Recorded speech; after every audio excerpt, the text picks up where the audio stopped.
honestly, you are the first person that I feel like in my personal life, I was able to observe like creating an experience, like watching it from scratch.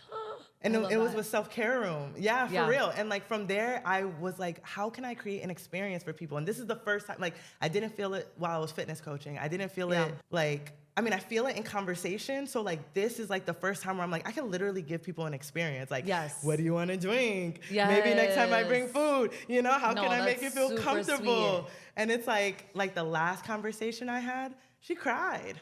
Oh. And it was a very unexpected, vulnerable moment. Wow. So it was like, it felt really good. No, you could definitely bring that out of someone for sure. That she felt seen. I would not be shocked. Yeah, I was like really, especially. Wow. Yeah, in her industry. So it is all fine. That's amazing. That's a gift. Okay. That's a gift, girl. No particular introduction? Like whatever? No. Okay. Welcome to the ICU podcast. This is your girl, Candace Chung. I'm so excited to have a conversation with longtime friend and multifaceted woman. When I say multifaceted, I mean like powerhouse. Like, I don't know what she doesn't do. And every time I get with her, it's like a new thing that she does do. Callie Henley, realtor, artist, model, influencer, and prior retired travel nurse? Yes. Would you consider yourself retired? Yes. Travel nurse. Yep. The amount of titles that I've seen you move through is like true definition of multifaceted woman. Like, what would you say your first transition was, like, that really brought you into a different sense of yourself? Okay, so I will say my first transition that really brought me to becoming who I am was when I called myself an artist. Okay. And I feel like the reason why that is because it taught me so many roles that I had to learn that I thought was just gonna be how to paint. Because I taught myself how to paint, and then gradually that came with knowing how to be an entrepreneur, knowing how to host events, knowing even financial things like LLC and taxes and this independence outside of this autopilot life that I lived as a nurse. Mm-hmm. And it just brought me so many traits that I learned that I genuinely believe taught me how to be a great realtor and how to be a great entrepreneur now, even though that may not be like my number one goal every day is to be the best artist in the world. Mm. But I believe that was what I had to jump into first to really get me to do what I really want to do now. Although I do want to combine them together eventually, but that is real estate. Such a good blend. Yeah. It's such a good blend. Oh, I mean, every house has walls. I forgot event planner. Like, definitely events or that self-care room. Like, yes, I still watch those videos and I'm like, damn. I actually have one of my favorite pictures of you and you're so it was self-care room basically is kind of what it is. Yeah. You're standing there waiting for the food. You're like, with your plate. I was so serious, like intently listening to whatever they were saying. Food, please. But yeah, self-care room is basically an event for women that is pretty much exactly what it says. It's a self-care room where we do all things, gratitude, guided meditation, yoga, painting, journaling, sharing businesses, and just making community. And that's honestly, even today, I was at a business planning meeting with my brokerage, and they asked me what my why was for real estate. And I literally said it is to impact people, to make them feel like they can start chapter 1 anytime. And I feel like I give that inspiration to my clients that either work with me through a real estate transaction or someone that works with me through, they met me through real estate and then they may buy a painting from me, or they may want advice for how to start their own business, just because of kind of the fast track that I took with getting into real estate. Yeah, I feel like many people don't know where you came from. Yeah. So can we start with for sure. That I feel story? Like I definitely. It's so easy to just see the picture and people just think like, oh, she been this, she been had it. Yes. Like, so let the people know. I always like to reintroduce myself because even now lately, as I've made Miami my home and like my friends, my community is very my Miami friends and Miami community. And it's kind of like, oh, we just know Callie is like who she is now. And there's people like you that know my mom and know like my family and, a little bit more of my story and stuff like that. So it just makes me feel more seen, and, sorry, we're here. I see you. No, that's right. But yeah, so I'm originally from South Dakota, which is always like the biggest conversation piece of any time I meet knew someone. it was a miscellaneous state, but I didn't know which one. Most people are waiting for me to be like, I'm just kidding. No, for real. But very much what you imagine. South Dakota is very much rural. It's very much, my parents owned farms. I didn't grow up on a farm, but I was very familiar with them. Very small town. Everyone knows everyone. Very much more simple mindset, slower living, a little delayed on trends and on, just advancement in general. I literally became a nurse because I took a personality test when I was in college, and it told me that I would be good with people, and it told me what the salary was. And I basically was like, oh, if I just go to school and I get a job, I become a nurse. And that's, it was like nurse, teacher. The career jobs. Yeah. Yeah. Like lawyer, maybe if you were really smart and your parents had a lot of money. But most people, like where I'm from, they have very traditional lives. They have like get married early, they have kids, they can call centers. They're not really like all of them entrepreneurs. It's more like, they're content with their life and the way they live it. But I was always very different in kind of personality and my family. And yeah, my mom has been married quite a few times. Shout out to my mom, I love you, but been married quite a few times. So we definitely kind of went through an interesting childhood with, we lived in a trailer park that felt like it was always going to blow away in the wind every time there was rain and storm, and we always would be scared of going to our friends' houses for when there was like tornadoes. Really? Yeah. So I always remember just like this vision of us sitting in bathtubs at our friends' houses, and like me and my three sisters in the bathtub, like scared there was a storm. Oh my gosh. I know. So very, and my mom eventually ended up getting married when I was in middle school, and we had a little bit more of a normal life, I guess. He was able to provide for us more. And I remember, being able to get my first car, and that was through, actually my first ever job. I worked at Outback Steakhouse. Okay, server. Okay, that was the chocolate bread. If anybody's been to Outback. I wasn't a server, I was a host, and I took phone orders for carry out. Okay. Carry out orders for the fried onion ring. I think it was fire. No, for real. Outback Steakhouse was that girl. Like, no, literally. So was Ruby Tuesday. Do you remember Ruby Tuesday? I remember Ruby Tuesdays. Yeah, Ruby Tuesdays. They had a salad bar. Yes. So that was definitely my life. I was in this hospitality, like serving, hosting industry. Shout out to my mom. She is still a server and a bartender at 65. Committed. No, super committed. But she loves it. She doesn't have to do anything, but she loves it. And she teaches yoga also. So yeah, that definitely is, kind of my story with like where I'm from a little bit. Most all my family still lives where I'm from and the city I'm from, except for my one sister. She lives in Colorado. So yeah, I definitely had kind of always the common feeling with my family that I would eventually leave and do something else. So did travel nursing get you out of? So actually, no, it was my boyfriend. When I was in college, I met a guy that played for the Miami Heat's G League team, and they're randomly in South Dakota. Okay. The team. Yeah. Because they place them in teams so they don't already have the NBA. So he was placed there. We met and we dated for about 6 years. So we were engaged, and he played professional basketball. After the G League, he didn't go to the NBA, so he went to Turkey. And well, he was playing overseas. So I worked for like a year and a half as a nurse, and then we were together maybe at like 2.5 years at that time, and I decided to move with him to Turkey. So that was my first move out of South Dakota, was to Turkey, which my family was like, they were sending me scriptures like the foolish that's foolish decisions. Because that I moved abroad, but it was after a couple states in between. Well, it was in 2015, and that was the same year that the Syrian border was very close to Turkey, and that was when they sent America the video of them decapitating that guy on his knees. Yes. So they were like, no, too close, too soon. Yeah. But I went anyway. I was in love, and he was a great guy. We definitely had our time. I'm grateful that God ended up closing that chapter. God arranges it or allows it for sure. Yes. So he did. He was from DC, so that was why I came to DC after Turkey. Oh. It was because we would live there when he wasn't playing basketball. Okay. Yep. So. And you were already a nurse at this time. Yes. Okay. So what did nursing show you about yourself? Like, what was that season of life for you?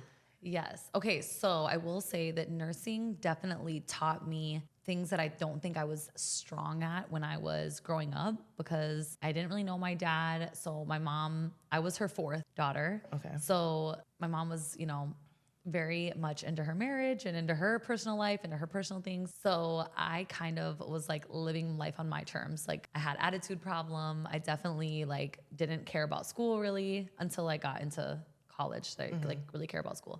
So nursing definitely taught me there was no option. Like you had to study, you had to apply yourself, you had to like be more attentive to yourself and including other people. And I wasn't necessarily like, I'm making it sound probably more dramatic than it really was. No, it's your experience. But nursing definitely taught me patience with people, compassion for other people, selflessness, serving, not necessarily like serving food and drinks, but just serving other people without anything in return. Because there was a lot of times that even in my nursing career, I always felt like there was purpose for me there, that there was purpose through the people I was working for and helping, but I knew that I was made for more. Like I would touch people and doing something else. I didn't know exactly what it would be. I just knew that there was something that kept this itch in me that knew I didn't want to be there.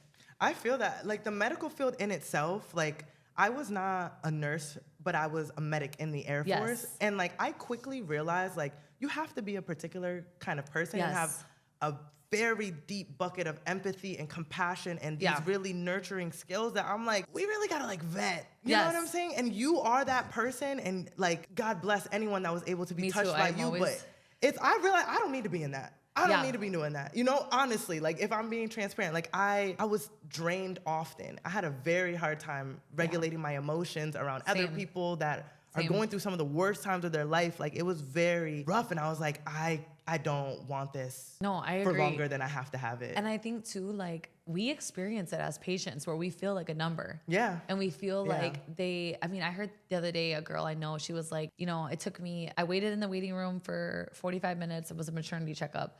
And then to sit in the office for 5 minutes, like when there was barely anything done or said, and they're getting paid like $230,000 a year just to basically send you a script to the pharmacy that, So there's definitely people that probably need to be reboosted for maybe what their why is, or maybe even, I think for a lot of people in fields that they're not necessarily the happiest in is maybe finding something else outside of your job. Yes, that was definitely what I was lacking, And not everyone necessarily needs to quit. Girls will even come up to me and be like, oh, like, you're not a nurse anymore. I want to go to nursing school. Like, do you think I shouldn't? And I'm like, no, you absolutely should. No. Nursing is a great career. Foundation. Beautiful foundation. Foundation. Like it taught me, I know a lot of times people are like, oh, the best realtors are ones that have like 10 years of experience. And I'm like, I don't necessarily agree, because I feel like the versatility of being able to exhibit the other traits I have in other careers makes me apply it to what I'm doing now. So I definitely think nursing is a great career. I think that if you want to be a nurse, it will shape you to figure out. The average statistic says every 10 years we outgrow what we're doing just naturally. And even if, it may or may not be true for everybody, it's just the average. Right. But that is that, you either outgrow it, you need to either level up, you need to start delegating more, you need to either switch fields, completely switch careers.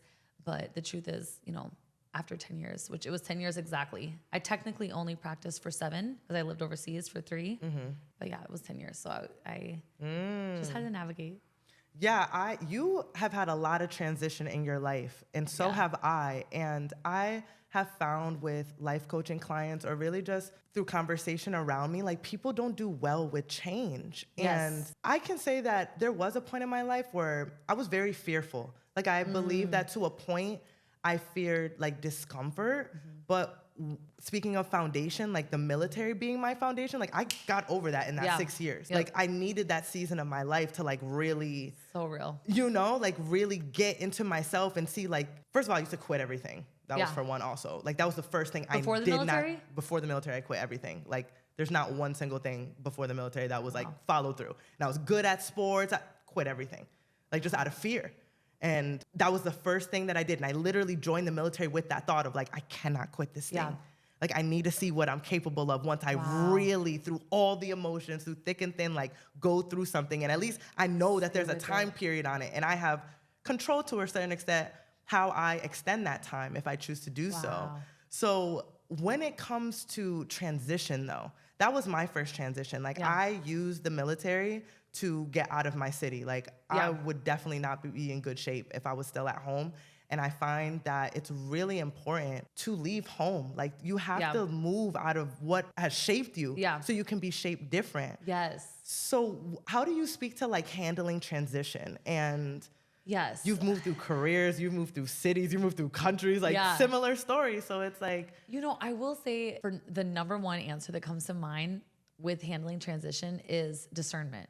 Like, no, if seriously. you have a relationship with God and He gives you discernment, you can make somewhat of seemingly foolish decisions. And the more confident you are in relationship with Him, and I don't even just mean like prayer and our voice to Him, but how much space we make to hear from Him and how much space we make to hear the messages He wants to tell us. A lot of times it won't be like a yes or a no or a clarity or like a flash the light if I should. You know, No. It's not like that. Usually it's, you know, He speaks to us through our intuition. For me, it's like that gentle idea that's like Yes. not super loud, but I'm like, I like Yes. that. That kind of makes sense. I'm scared though. Exactly. But like, Exactly. yes. Exactly. And it really, like, obedience in a way Isn't as it well. Like, are crazy you going to to listen to think that? how much your life has been shaped? Literally, the entire direction of your life has been shaped by one decision. Like, I'm not even kidding you. No, The night actually. I met my then ex-fiance, if I never went to the place I would have went to, I would never ended up in Miami. That means I would never went to Turkey. I would never went to DC. I never would have, who knows? No, the sequence of events that yeah, are like it's crazy correlated to that one decision. of No, me going yes. there. Yes. You know, and could have been as simple as like, you know, me forgetting my wallet and I couldn't go or whatever the case was. But our life is so shaped by the decisions that we make that I feel like the more that you make quality decisions and you also don't automatically assume worst case scenario, which is a really hard thing for me to do. Like I struggle with not predicting all the things that could go bad first. I feel that. And I feel like the more that it's a muscle, like just like in the gym, the more that you show yourself that you'll figure out a way, you know, you'll figure out how you'll maneuver through something, even if it wasn't the right thing, the more confident you become that like the backup plan, there's always, you know, that savings account that will help you in a mess. I actually just did an episode before talking with you, a solo episode about emotional regulation and how fear is really, I define it as not trusting that you will be safe in the unfamiliar or unknown. Wow. And you have to like describe what because I mean, some people are scared of spiders. Like, you know, there's fear in different areas, but you know, particularly when it comes to like transition and change, it's a lot of people's resistance is the fact that it's just unfamiliar and unknown and they don't know how to regulate themselves or trust that they will be able to heal themselves if they do get hurt in an environment like that. And when you've built up enough evidence. Real. I'm just scenario playing.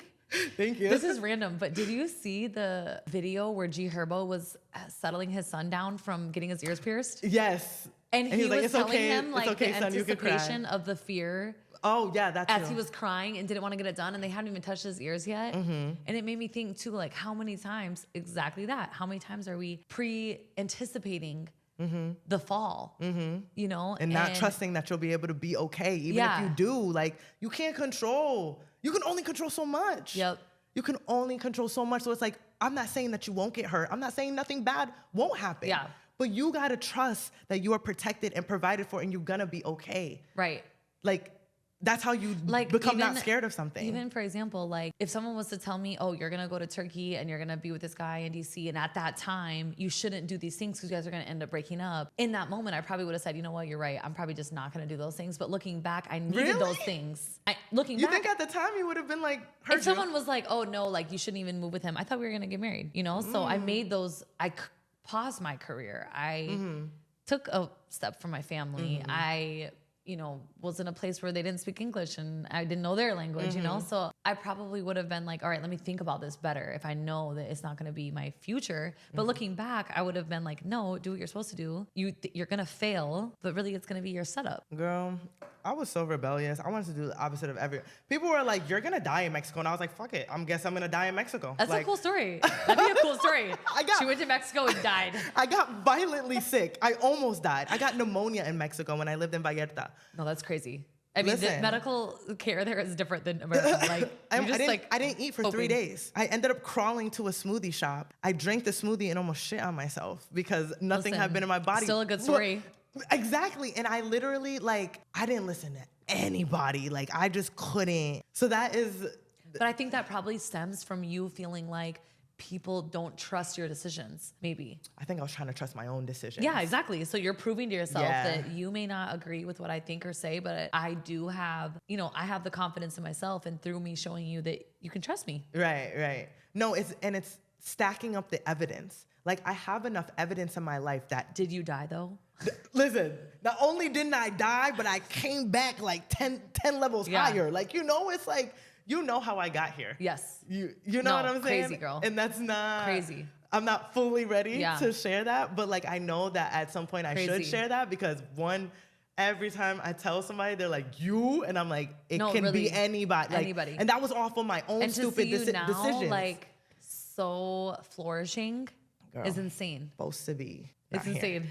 Not supposed to be here. So beautiful though. No, it really And is. helping others. How would you be able to relate to anybody if you couldn't share your testimony? God, I know that y'all are gonna be like, what are y'all talking about? But Yeah. God used that experience literally, again, another transition, because I wouldn't have left where I was at. I was gonna stay in Medellin. Yep. I felt comfortable there. I felt happy there. Like, I felt like I was starving myself. Now that I look back, I was definitely starving myself. I didn't enjoy the food, but it's like when you're in love and you're blinded and you get out of like an abusive relationship and then you get to a relationship where he probably talks to you crazy, he cheats every once in a while, but it's not as bad as him being For your real. ass. So then you're just like okay with it. Yeah. So I was like, I love Medellin, like don't even get it misconstrued, but it's like I was okay with good when God wanted to show me great. Yep. So that like coming here, I was like, oh my gosh, I would have never a year ago or any point of time ago been like, I'm gonna move to Miami. No, I know. Like, because you were frequenting Miami as a visitor. Yeah. Well, it was the only other place in America I felt like I was like, this is the closest thing to Colombia I'm gonna find. So that's what the back and forth was. And I was getting facials because I'm bougie and my esthetician is here and I love her. Period. So, Period. So I also want to go back to transition and similarities between being a real estate agent, boxing, and being a travel nurse. Okay. So that sounds insane. I know that sounds insane. So like, what?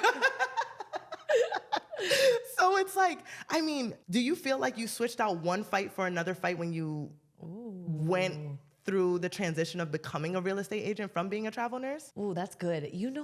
That's a great question that I feel like is probably more true than I've thought about. Mm-hmm. Like you bringing it up right now, I really will say my commitment to boxing came through my breakup. It really that was my fight exchange for me. Mm-hmm. Like that was the way that I maneuvered into finding myself again and finding confidence in myself. Mm-hmm. Just not even just like, oh, I'm confident, I can punch and I'm strong. It was the commitment to doing something consistently. Mm-hmm. And it just happened to be boxing. Mm-hmm. And it just happened to be during COVID when all the gyms were shut down. Mm-hmm. And I was in that garage working, man. In that garage. I mean, we all probably have a memory of how we got it in during COVID. I mean, shout out to Dawson St. George, because that man was working and we were working with him and it was fun. No, it was fun. Listen, the neighbors hated the music. It helped me survive. Same. At that point in time. Girl, for a long time. Yeah. So I feel like that fight for me was definitely like just staying committed to something that was new to me, because I do like a challenge in starting something new. And honestly, I pray that God doesn't keep my spirit excited, because I don't want to I want to give things a try for a long time, not just 2 to 3 years or just, nursing I did for longer, but I mean, there was a period of time where I didn't know what to do to leave that I just kept doing it for. Mm-hmm. So I want to be reinvented in the same thing in new ways without always trying to master new things. So that's how boxing correlates to real estate. Like you want to be in it for a long time. You want to see what you can do in it. Yes, and it's measurable. You have to give that duration. Yeah. Versus strength training. That was my first love, was strength training. But although it is measurable because you can see your body change, you can add more weights, you can change your volume of however you do your workouts, but it's not the same measure that you get when you do boxing. It's just, there's just levels of measure. I love that side note that boxing is a companion and solo sport. Yeah. Like, so Yes. there's no excuse Yes. to not be committed because it's not something Yes. you can't do by yourself. It's not something you can't do with other people. If Yep. you need an accountability partner, like that taught me like, Yeah. listen, it can be that duality. Yes. Like it's duality because I played Yes. tennis before I did Ooh, boxing. I always like wish I played tennis. transversal sports, something. I want Yeah. to try golf. You golf. I haven't She in a also long time. golfs. I Come haven't in a on, long man. time, but I will say I do want to get nice at golf. Please I want to invite get me. nice. Let like, me know because any transversal, anything Yeah. that does this, I and you find can have it for life. exactly. I find That's the myself thing. really I'm good not at. gonna be strength training like that. Yeah, When yeah. I'm No, but movement. what I'm saying? I want Like- movement to feel different, through Yes. seasons of my life. Like right now, I do want to see where my body can go aesthetic wise. Yes. I know I'm strong. I'm cool Yeah. at being strong. I know I'm fast. I know how to run. But I want to see what my body can do. Am I gonna want that all the time? No, I No, feel no, like no. that's insane. and it's not So, about like, improving yourself because you look that way. It's seeing the challenge of like, what can I transition to? Do you hear this from two fitness babes? Yeah. Okay, like it is. You gotta find what works for you. Like it's not like I understand that everyone pushes the gym, lift up heavy Yeah. shit, put it down. Like when you're starting, yes, you should allocate yourself to a certain Yeah. space and let that be your sanctuary. But as you become that thing, Yeah. you'll find other ways to just include movement in your life, and it'll be different goals. It may not be aesthetic, and maybe for your soul. Yes. I need to do more yoga. Everything Me I do is too. very That's- aggressive. yeah. I know, for real. I feel like the more Pilates and more yoga you have, the more the more miles you take off your life at the end. Because it's like, I don't want to be with like a freaking clunker down the road that just has so many miles on it that's just getting by. No, really. I want to need be like that Chevy in the you pull I know the that's right. you pull the garage door open and you're like, dang, Grandpa kept that thing Listen. clean. It don't matter how old it is. This is how many miles have been. I don't know what y'all want to get money for, but one of the Yeah. reasons I want to get money is I want to spend $1 million on my body. I don't Yes, care how that for real. sounds to anyone. No, I'm serious. I want to be, who is it, Literally. LeBron or Russell? Somebody Yeah, he does spends that. $1 million a year, I think. Yes. Yeah. Me, goals. You know what I'm saying? So I've asked you this. I've asked you a familiar question, but I want you to share because relationships are difficult for people. And I definitely think that through these transitions, you've got to know yourself deeper. People have to really allot themselves to the work of knowing themselves deeper, seeing themselves, going beyond the surface, and not just expecting other people to pull that out of them, right? Yes. So it's like you went through a season of life to get to that level with yourself. And how did that show up in your relationships? You have a lot of relationships, and it can be very difficult to manage your own self along with other people's self if nobody knows how to regulate or be aware. Yes. So can you speak to that? So I don't know if I had a will clear say- question, but no, this is. We'll see if You I'm feel getting where I'm to the going, right? point. Okay. Yeah. So I will say the managing multiple relationships, and this is everything from like romantic to work level to friendship level, I think is a few things. And one, that is the best way to. This is like an old cliche saying, but the best way to be a good friend or have a good friend is to be a good friend. yourself. And the best way to, lead your partner, your romantic partner into the things you want to do is by doing it first. Even if it feels like you're doing it first for a very, very, very long time, as long as they're pulling weight in other things that, you guys are going to meet equally in. I feel like everything is about you taking those first steps and initiating first. And one of the best ways that when I've moved to different places, even when I lived in Turkey, was being interested in other people. And the more I find myself interested in other people's lives and saying, hey, or being the one to initiate. The truth is, if you text me and say, unless we are already close, if it was you and I or Nebby or someone that was like, oh, let's grab a coffee and let's catch up. That's different. But if we're going to build a new relationship or maybe even manage, let's say a C relationship, someone that's an associate, but we never really had a one-on-one. If you were just to say, hey, let's get a coffee and hang out, I genuinely don't have time for that. But, and anybody can say the same about their associates, but what the best way to build those relationships is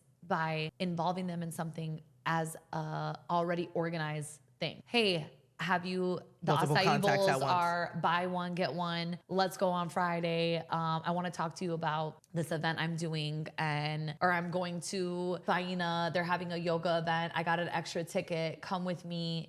So that I would intentionalize that with people that I wanted to nurture and grow with. And then also the people that I felt were trying to give me that energy. How could I make space for them to come into my life that was like you were saying, in groups or connecting other people to my friends. So then, it's easier to see one group of people versus one person at a time. We only have so many hours and energy in a day. So it really just comes with being intentional about who you want to grow with, and also coming up with more than just, hey, let's catch up, or hey, let's hang out, or having the idea, finding the event, creating the space to connect with the people, and not just, thinking like, oh, we should do lunch. It's just gonna fall into place. We're adults. Like, let's be real. It's never gonna we're not bumping into each other all the time. And like, if it is, it's kiss and it's goodbye.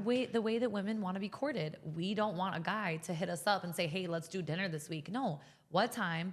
Pick the place, figure it out. Like, organize it for me. We don't want to have to, in relationships in general, we don't want to have to put too much effort into things. That's just the truth in both ways. And men, if you really want to, court the woman or really show her that you care, they will do those things, that give them, put a little bit more effort into initiating. Right. Okay. Yeah, because I know I expressed to you like energetically. I mean, it's also with all the things going on. I be in my shell. I feel like I've been in Miami for 6 years. It's only been 6 months. And I've just gained a lot of relationships. What a great week this year has been. Or what great year this week has been. Literally. No, for real. Like, I got here in May and I'm like, oh my gosh, like, what? Like, I was supposed to go to acupuncture school next year. Like, it was, things have just flipped. I was literally on my mom's bathroom floor crying 10 months ago. Like, it's just like, so coming out of an isolation period and back into building relationships and connections and networking and differentiating when something is for friendship and when something's for work and how they intertwine with each other. Because a lot of what we have going on, we are our brand. Like, we are, like, the professional and the business, they do overlap. And it can get messy when it's like you're having a personal conversation, then business gets thrown into it. It was throwing me for a loop, So you do a really good job. This girl be not outside, like, I'm not saying like outside, but she be outside. Like, I'm not talking the club. I'm talking outside making moves. Like, it all honestly comes down to me pre-planning and being clear on who it is I want to make effort towards and what it is that I want, why I want that to be there. Very intentional. And I feel like for me, everything I do is because of the people I'm around. Like, everything, literally every dollar I've made that has been outside of a bi-weekly paycheck has been because of the people I'm around and with. And the more quality of people I'm around and with, and that think that I value them, the more that it's reciprocated, and the more that I feel like we can just continue to build together, even though it may not be in business, it may just be in friendship, in one conversation. I mean, the way that things happen sporadically, almost seemingly no effort when you have solid relationships that do take a lot of time. I mean, I was living in DC for 6 months before I moved here and made the decision to move here, that I was then building my life and my relationships then until I actually moved here. So it's been 3 years, but it's really been like 3 years and 6 months.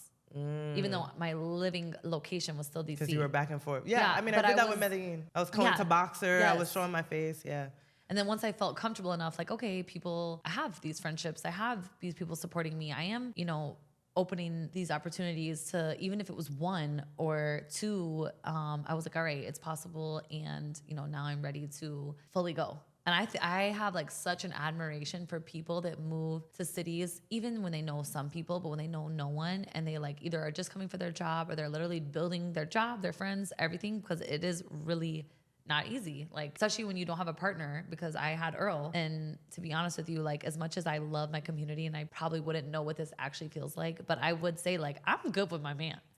So like, as much as I, may not actually feel that way if it was to happen, I'd probably be depressed if that was all I had, because I love my friends and everything. But like, people that are, we all want connection. We all want to feel a part of something. We all want to be included. Belonging is a human need. I could have like 5 things happen for the night, and if I didn't get invited to something, I may not want to go, but like, there's Invite a little me, and I'm gonna sparkle say no. I want to be able to say no. I wasn't invited. So that's the ego, though. So, I feel that. No, I want to be invited. I want to also be able to say no and not be mad at me. But and still love me. Yeah, still love me. I'm not gonna say yes to everything. My yes is expensive. So to the point of community, I really believe that I'm single. I've been single for a long time. I got divorced in 2019, and I haven't been in like a real exclusive relationship since then. And I'm okay with that. Like it's been a lot of growing and evolving. But I have found that I feel like a lot of what women in particular crave from a romantic relationship can really get resolved in community, like decentering men. That's so good. Yeah. So I love this topic. So before, I know you're in a relationship now, and before you got into that relationship, how did you deal with like building community and like decentering men? Yeah. Well, I will say it all comes down to awareness. Cause I will say when I'm single or when I have been in spaces where I was single, I am very distracted because there is this pull. And I can't speak for men. I can only speak for women. But there is this natural pull in women that is, not everybody, I guess, not every woman. I'm speaking on behalf of myself and a lot of people I talk to, that is to be an aid, a partner, a helpmate to their partner. A partner, whatever type of relationship it is too, whether it be, however you define your relationship. We have a draw in our nature to have partnership. That's a big reason why we were created. So I feel like in those single moments remind me what exactly you asked. You said, when I'm single, I said I was distracted, but remind me of the question again. It's okay. How did you go about building community for yourself so you decentered men and you weren't so like... I think too, even knowing that different friends, we want our man to be like this Superman that like, he likes to go shopping with us. He likes to go traveling with us. He wants to cook with us. He wants to, go to church with us. He wants to read the Bible with us. He wants to, talk about friend gossip and everything like that. So it's actually not true. Like when the more we take off of that responsibility that our man is like this Superman of everything category for us, the more I think it allows us to hone and nurture our friendships for who they are and what they serve for us in different people. Like it's okay to have your friend that you love to like go art gallery hopping with. Right. And it's okay to have your girlfriend that you go travel with. And it's okay to have another girlfriend that you like to get unlimited mimosas with on the weekend. It's okay to have that. And I think a lot of times people try to put that all into one person and one friendship or one boyfriend. And the more that you can do it from a non-offensive standpoint, that you're not someone's everything in friendship and in romance, the more you can have effort to people and not so many expectations, I guess, if that kind of answers. Yeah, no, I definitely think you broke it down to a T, because I think it's just this very high expectation that this person is going to fulfill every single need. Yeah. And I mean, I realized that when I got divorced, I was like, no, it's slow for that. Like, I don't even, that on me also feels like a lot. Like, I need you to have friends. Like, I need you to have community. I need you to have elders that you go to, that you like have that. And there'll be things that you sacrifice. Like, I will say for me, I used to be even more into like watching sports, but that's a sacrifice for me. Earl really tries to like bring me in on like football highlights and like all these different things. And I love you, babe. Acting, very interested. Never interested. But I do that for him. It doesn't mean I have to be like football to date him. Yeah. But I also know that it's important to him for me to even be interested. Now, live games are a blast. I'll do anything live. Yeah. But I could really care less to see like anything on TV or like, So I feel like there's things too that like you kind of have to play up for friends, for partners, for, if, you have a partner that loves, I have one of our couple friends, they're married.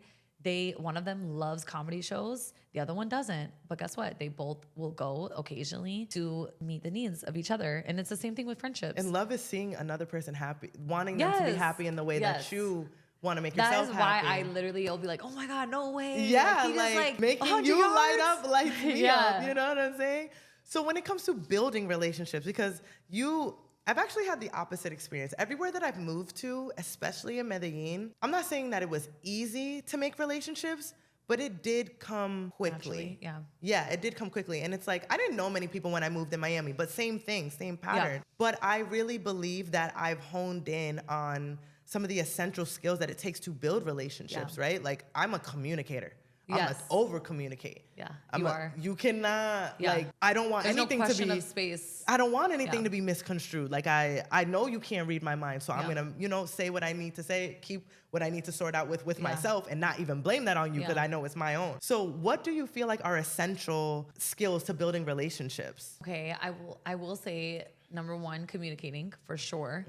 My like running joke is I always finish whatever I'm saying with like long story long. Sorry, like I just like love to over explain myself and be very detail oriented. And I think too, being it's honestly, and I hate to say this, but it's like a spirit thing. Like energetically, your spirit will be like you will, and that's something you can learn. You can become that person. But it takes discernment. It does. It takes discernment, it takes effort, and it takes desire to kind of have that glow and that light that wants.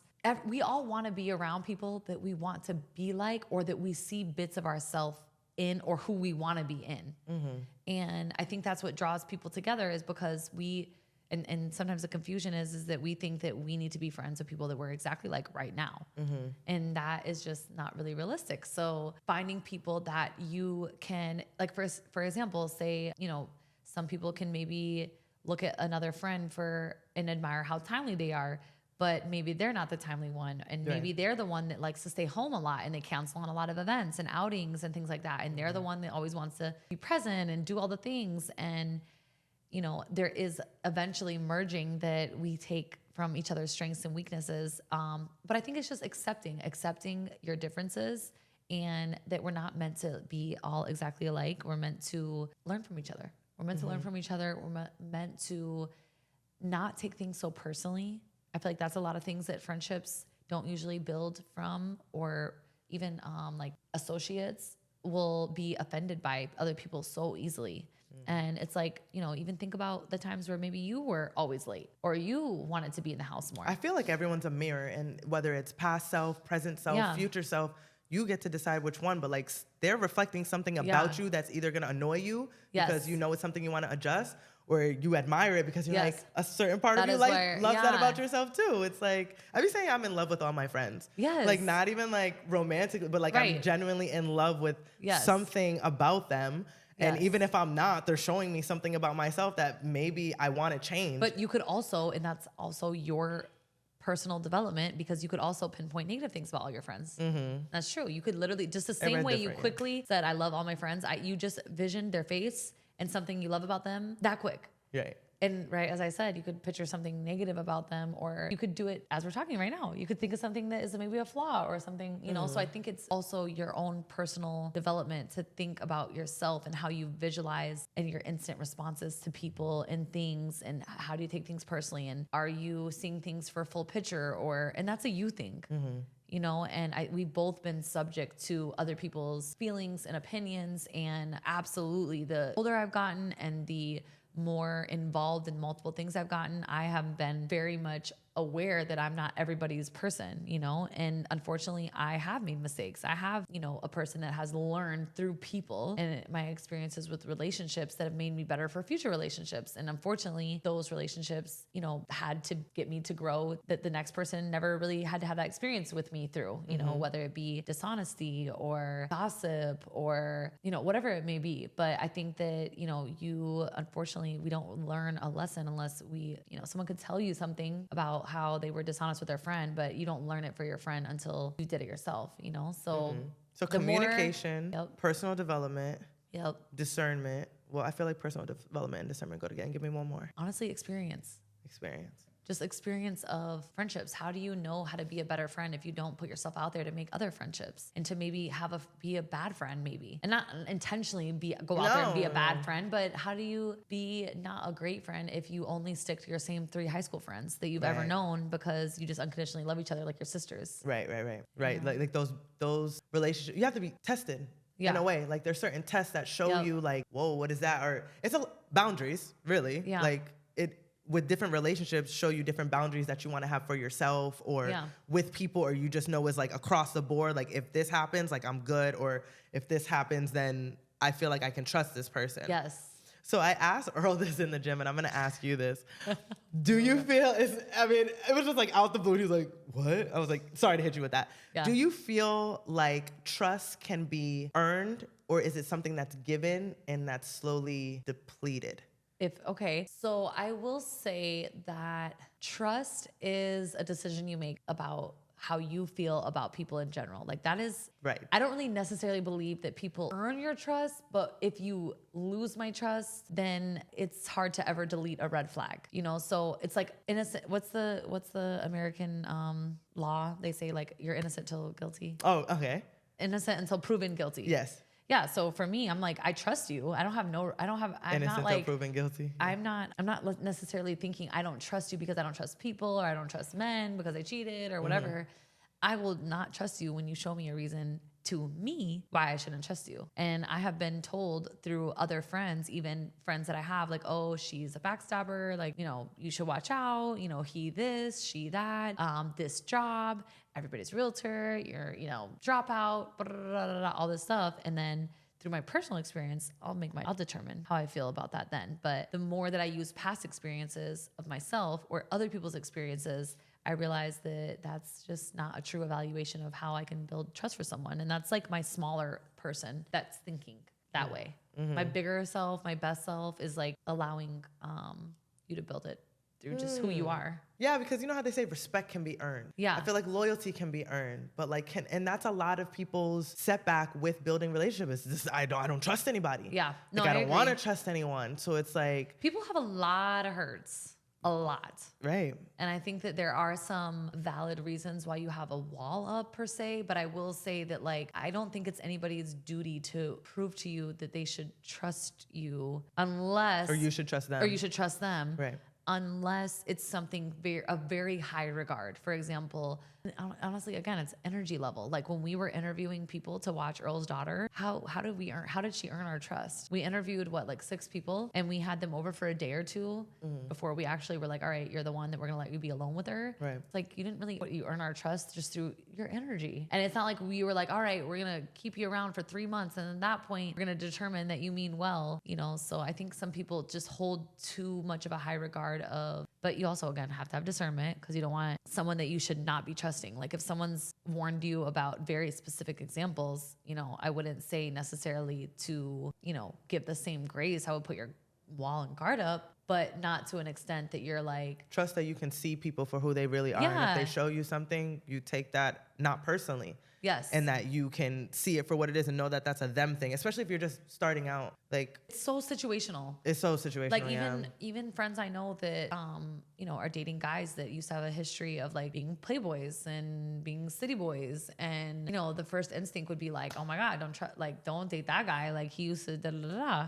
But the truth is like people can change, and I think people do grow out of certain things. So it's and like he may be like that with you. Yeah, maybe like this with you. Unfortunately, I hate to say it. It may not be And the same it with could me. be timing, it could be alignment, it could be, you know, All the learning things. lessons. But it doesn't mean that their experience should be put onto you. Right. I think it's a lot of shedding. It's a lot of like, you didn't hurt me, but I'm going to bleed on you. Yes. Because I didn't really like patch it up myself. 100%. I didn't do anything to take care of that. And it's like, I get it. I say this often, like life is about, a portion of life is fighting back. Like if you think that you are going to just be with your arms up and wait and wait till you can get a shot, life is going to spar you. Like it's over for you. So you got to figure out how to defend, and you got to figure out how to duck and dodge and do it. Like literally boxing has tied into so much of life. Like it really is. Dawson will love this moment. I'm doing one with him on Saturday. So it's going to be super exciting. This. But it's crazy how it's warped my mind to just mentally approach things different, and also like looking at relationships. Like not that I'm like sparring with anyone, but like there is like a dance in a ring in relationships that you got to figure out how to like, and I'm speaking in half sentences, but you have to learn. What I've learned is that you have to learn how to care for people in the way that they want to be cared for. Yeah. And not just the way that you feel like you should care for them. Yes. Because then like someone feels closer and the other person's farther, and it's a lot of misunderstanding. And it's like, okay, let me really get to know you, what you need, and see if I can be a part of that. If I don't have the energy for that, then I'm doing you a service of me walking away. You're a bad person. Yeah, it's just I can't get with that right now. Yeah. So I've really been working on that because, man, like energetically, there's so many personalities in Yes. Miami. Yes, so many, girl. And it'd be sometimes, So and I got many. good discernment. I mean, it's the melting pot of like America. I'm pretty sure. It I has to got be. good discernment, but Yeah. sometimes it'd be hard to read. Like, Yeah. I feel, somebody's gonna be like, what? I be feeling like I'm too real for certain shit. I'm not gonna lie. No, that's a real quote. That's valid. You know, That's like, valid. I'm just like, Yeah. when I read through something and I'm like, No, that's why very is that valid. so one-dimensional? So when you, again, with relationships, like you're dealing with relationships in real estate, you're dealing with relationships Yeah. outside of real estate, how do you manage keeping the professional, do you find that professional and personal overlap? Yes. Yes. Yeah. Have you figured out how to contain professional if it needs to only stay over there? Like, what is your boundary? Because especially as a woman in real estate, there's all these like, what in Miami at that, there's all these stigma, whatever that you want to call them, like things that people say. So it's like, how do you maintain a boundary so people are clear about your business? Wow. Okay, that's such a broad question in the sense of everything my brain is thinking Oh, to sorry. respond. No, We can start with this is good because I'm whatever like, this is like the way you ended it. I'm like, I'm gonna start there because boundary is literally the answer. Like to have the boundaries, I am sometimes to a fault, like so honest and so actually in high school, it's so funny because I don't know if you did this in high school, but in the yearbook, they say like best dress. Yes. Best smile, like best couple. Prone like, to be most successful or whatever. Yeah. Exactly. I got most blunt when I was in high school. I was like, oh, okay, that's how y'all feel. I did not sign up for this. Y'all who voted you in. Who all Voted agreed you to in. this? A Like, lot how of them. many votes were it? There's 500 people in my class.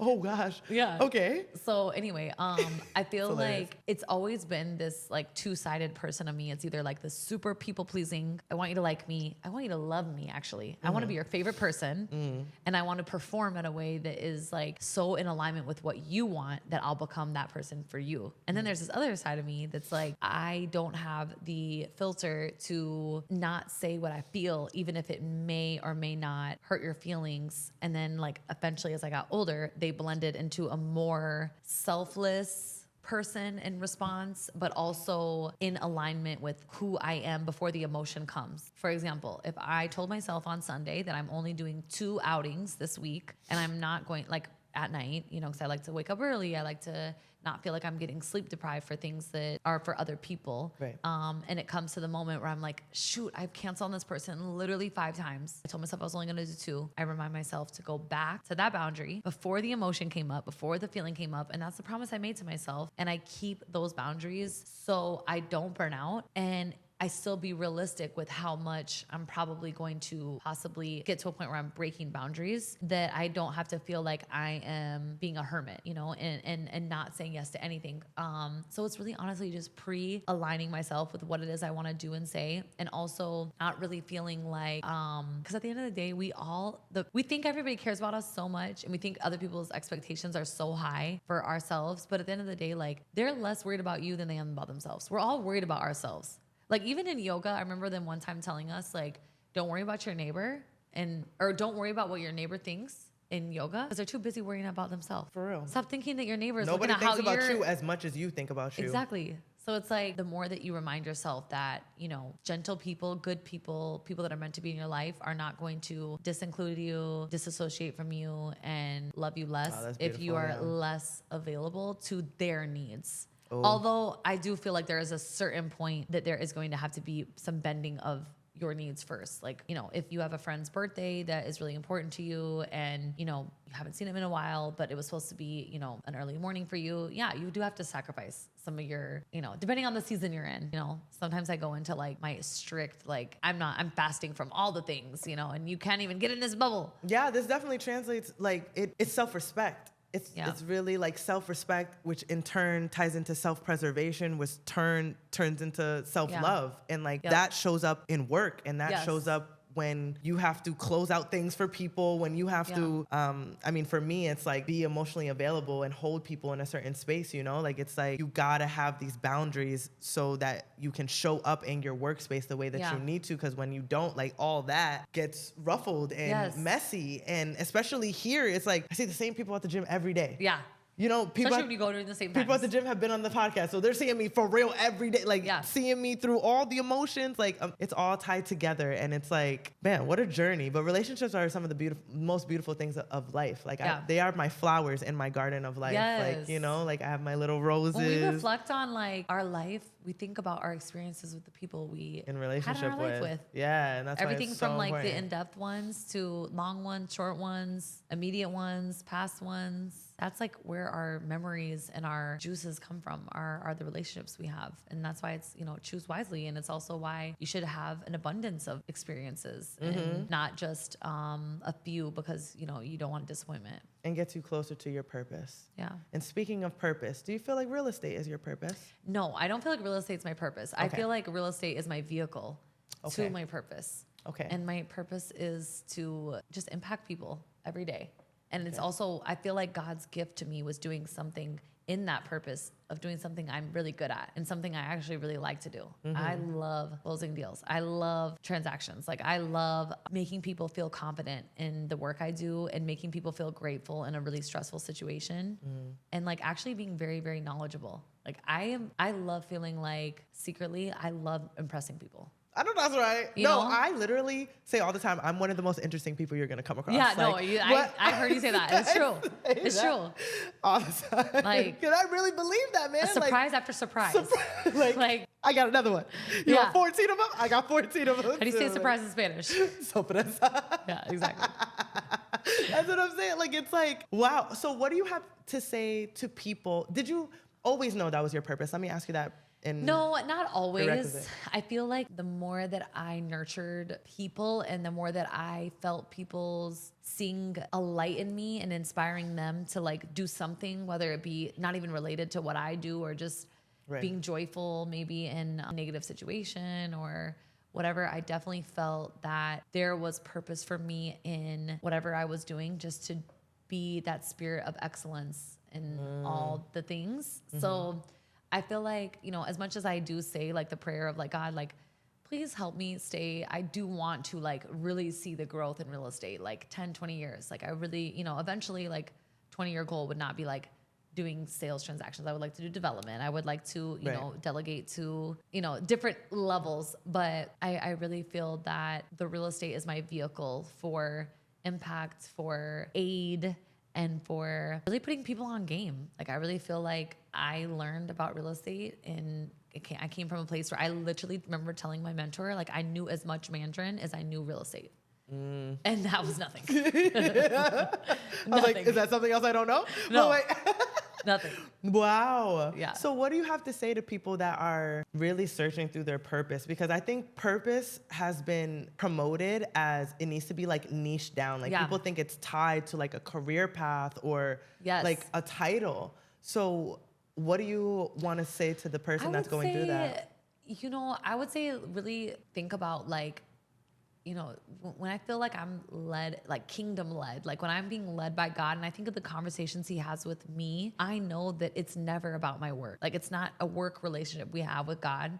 So I know that he's never going to get me to my purpose through accolades. So it is through hard work and through, you know, that spirit of excellence that are going to open those doors for you. And obviously God knows the plan that he has for me. And he wants us to live vibrant lives. He wants us to, you know, reach 20,000, 20 million. But it's also just remembering that 1 and 20 is also important. So it's not about focusing on the end result or, you know, a lot of people want to have this purpose be this big explanation. Like when people say, oh, what's your purpose? They're like, oh, open an orphanage in Africa or like be Miami's top #1 realtor or, you know, be able to have so much financial freedom that I can fly in and out on a private whenever I want. But the truth is like when you find your purpose in getting really good at whatever it is that you're doing and having like the spirit of excellence on that thing, it will grow into favor. And it's not necessarily starting. A lot of people want to start backwards. They want to start at the, not even backwards. They want to start at the end. And you know, it's okay to like vision that far out, but like your plan has to be then, all right, so if that's my goal, what do I need to do today? Right. Because then today means, you know, maybe clean my house, maybe organize, maybe catch up. And then tomorrow is like catch up with these people. And the next day is do these things. But a lot of times we see the end goal of our purpose is the orphanage in Africa, and it seems so far away that we end up getting in paralysis. We can't even do the things we need to do, and we just end up living a life that is under a safe life. Right. I think that a lot of people, I know I was one of them, that I don't know if you've ever seen that quote. It says, you have to keep the mission in mind even when the assignments change. Oh, no, I never heard that. I don't think I came up with that on my own, so I'm not going to take credit for it. But I definitely like that in this, The mission in mind when the assignments change. In hindsight of like God having the blueprint, and when you like Nipsey said the highest human act is to inspire, Yes. you know, and inspiring is impact because it triggers a light in someone to however they find to go about that light energy on their own. And that's why it's like, that's how you light up people. So people think that it's a doing when it's really like a being. And I never understood that for the longest time. Like I've always been around people that were like musically inclined. They knew music was their vessel. It was in their assignment, and photography friends. And at 15 years old, I'd be like, what is happening? Like, why don't I know what I want to do? Why don't I feel like I care about anything? Yes. And I just started looking at, just to tie this all back around to the beginning of what we were talking about, that's how I ended up in the military as well, because, I mean, I didn't do that out of passion. I did that out of like, okay, if I can't find my passion, at least I can get some money. Yeah. And I found the most expensive job that they would fund. I didn't end up doing it by God's grace because he knows better than I do. But that's what initiated that decision and that obedience. And I graciously had the discernment to follow that because I was in a relationship. Nobody wanted me to go. Like, I was just like, no, I have to go. So to tie this all together, like I feel like your purpose, exactly what you said, and you can backtrack to, if you use your discernment to make certain decisions, it'll also tie back into that, because I had to inspire myself to inspire others by that period of time in my life. And that flow just started to overflow into me moving to Mexico, into me starting boxing, into me wanting to learn Spanish, into me being obedient enough to listen to God and not resist and move to Miami when I didn't really want to. Like it backtracks to all that. And I'm like, wow, like people want a different answer from everybody else, but it's okay to have like, I don't want to be an influencer. I want to be impactful. Yes. Like I don't want to just influence you. Like I really want you to repeat something I said for the rest of your life. Yeah. You know, like if I have no children, I want my legacy to be my lines and my words. Yeah. And I think too, the best thing for me, even everything you just said, like to impact others being my drive, it just makes me a better person at the end of the day. Just makes me better. Because you're not just doing it out of selfish reason. Yeah. And it makes me be accountable to the things that I'm, you know, eventually as someone that like leads with impact, they start becoming who they think other people want them to be. And that's a great thing. Like sometimes it can, when you aren't settled well spiritually, that can feel like shame because we're not that person yet. And the truth is a lot of times the expectation of others can make us feel, you know, when we're not becoming that person, we can feel very small and we've made a bad decision and we should have done this. And I woke up at 10 and I was supposed to wake up at 6. And it's like everything just like... It's very hard to beat yourself up. Yeah, it's very hard to beat yourself up. It can be very easy to beat yourself up, sorry. But I feel like when we focus more on, you know, the impact that I'm attempting to make on others, it's just making me a better person. Right. It's like, that's good enough alone. I'm the one. I'm the one. They said if there's only one, I'm the one that is making God's favorite, the best person out of this, and it's me just living out of like the reflection of who I'm hoping to be for others. There are souls. When I realized that, it became a little bit easier to move in my purpose, because I think I selfishly thought that it was only for me. When there's souls tied to me that need me to be a certain thing so they can be whatever they're supposed to be too. Like when I think about it like that, that's what like, I mean, I'm here sick, I'm stuffy. If I sound crazy, that is why. But there are souls that need to hear what we're saying right now. And that was really important to me, like two really rooted women and that are rooted to rise. Like I don't care if it's just one person, needs to hear it. So it's just like, I agree. Who we were in DC and who we are now. And it's like, I didn't spend a lot of time with you in DC. We spent training time together, but like one-on-one time, it was like, it's again, like an energetic thing, you know, like even though we didn't have that, I was still like, I hope one day, you know, and like organically aligns when you're Yes. able to. And there was never like Be you don't have that. to have a conversation about it. No, not at all. It just happens through. And I understand you life. way more now. Yeah. I think I did misunderstand you when I was there. And That's a good. I feel like that's appropriate. yeah, 100%. And I feel like to me to not expect that and anyone to not expect that. I mean, we shouldn't just be like the most open book and just like fall to the ground of like who The we are at relationships the take first time. day. Yeah. Yeah, relationships take time. Can you tell them where to find you? Any closing Yes. words? So you can find me. My most best way to follow me is on Instagram. That's my most used app, and it's Callie Ray, CALLIRAEXO, because have had that Instagram for like 5 years. Callie Ray XO, and then my website is www.calliehenley HENLEY realtor.com. Now we'll link it all below. Yes. And we'll put it in the video. But thank you so much for the conversation. Thank you for being here. Give me a hug. I love you. I love you so much. My Thank little you angel. so much.